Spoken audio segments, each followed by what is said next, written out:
ब्रह्ममुरारिसुरार्चितलिङ्गं निर्मलभासितशोभितलिङ्गम्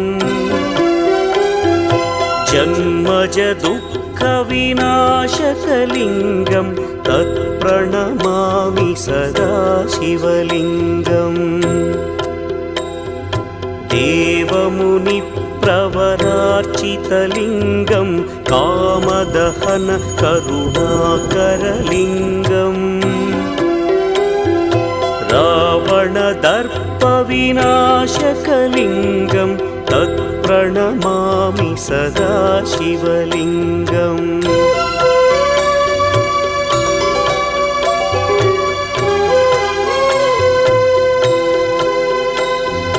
सर्वसुगन्धसुलेपितलिङ्गं बुद्धिविवर्धकलिङ्गम्